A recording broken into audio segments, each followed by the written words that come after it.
گاؤں کے ایک بزرگ نے کہا، پورے گاؤں کی عورتیں اس شیطان کی وجہ سے گھر سے باہر نہیں نکلتی۔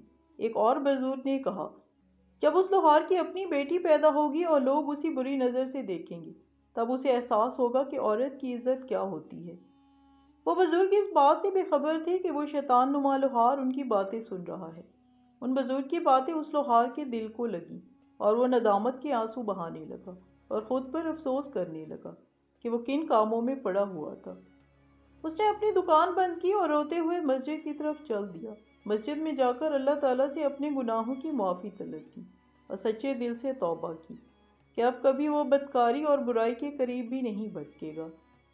اس نے باقاعدگی سے نماز پڑھنا شروع کر دی۔ مسجد میں امام مسجد اور دوسرے نمازی اسے عجیب و غریب نظروں سے دیکھتے۔ وہ سب جانتے تھے کہ لوہار کی حرکتیں کیسی تھیں۔ سب لوگ حیران تھے کہ شیطان صرف لوہار، جس کے ڈر سے محلے کی عورتیں گھر سے باہر نہیں نکلتی تھیں، وہ اتنا نیک اور پارسا کیسے بن گیا اور پکا نمازی بن گیا ہے۔ آخر ایسا کیا ہوا ہے جس کی وجہ سے یہ اتنا تبدیل ہو گیا ہے؟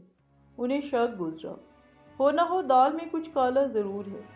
اس کے نمازی بننے اور پرہیزگاری کے لبادے کے پیچھے کوئی کہانی ضرور ہے، یا پھر اس کا کوئی اپنا مقصد ہی چھپا ہوا ہے۔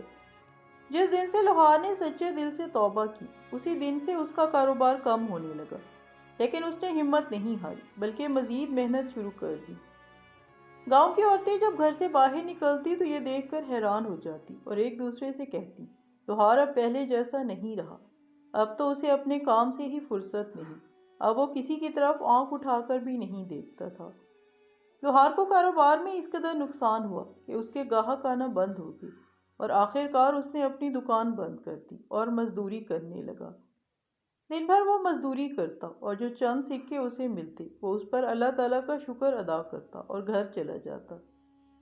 اس کے ایک دوست نے اس سے کہا، پہلے جب تم گناہگار تھے تو تمہارا کاروبار خوب چلتا تھا، جب سے تم نے توبہ کی ہے تمہاری دکان بند ہو گئی، تمہارے حالات پہلے بہت اچھے تھے اب بدترین ہو گئے۔ کیا تمہیں اس بات کا پورا یقین ہے کہ تمہاری دعا قبول ہوئی ہے؟ لوہار اپنے دوست کی باتیں خاموشی سے سنتا رہا اور کچھ نہ بولا۔ اگلے دن لوہار نے صبح کی نماز پڑھی اور مزدوری کی تلاش میں نکل پڑا، مگر اسے کہیں بھی مزدوری نہ ملی۔ وہ ہر صبح مزدوری کی تلاش میں نکلتا، رات کو خالی ہاتھ لوٹتا۔ کئی دن ایسے ہی گزر گئے۔ اب نوبت فاقوں تک پہنچ گئی۔ اکثر ایسا ہوتا کہ وہ صرف دن کا کھانا کھاتا اور رات کو بھوکا ہی سو جاتا۔ ایک دن لوہار پریشانی کی حالت میں زمین پر بیٹھا تھا کہ اس کے سامنے مسجد کا امام گزرا۔ امام نے اسے غور سے دیکھا، وہ جانتا تھا لوہار فاقوں سے ہے۔ مولوی نے کہا، اللہ تعالیٰ نے تمہاری دعا قبول ہی نہیں کی، اس لیے تم اتنا ذلیل و خوار ہو رہی ہو۔ یہ سن کر لوہار نے مولوی کا ہاتھ پکڑا اور اپنی دکان کی طرف چل پڑا۔ مولوی چلاتا رہا، میرا ہاتھ چھوڑو، مگر اس نے مولوی کی ایک نہ سنی اور اپنی دکان کے اندر لے گیا۔ اسے ایک تختے پر لٹایا اور آگ پر ہتھوڑا گرم کرنے لگا۔ مولوی لوہار کی منت کرنے لگا، مجھے یہاں سے جانے دو، مگر لوہار نے کہا، فکر نہ کرو، میں تمہیں کچھ نہیں کہوں گا، مجھے تمہیں کچھ دکھانا ہے۔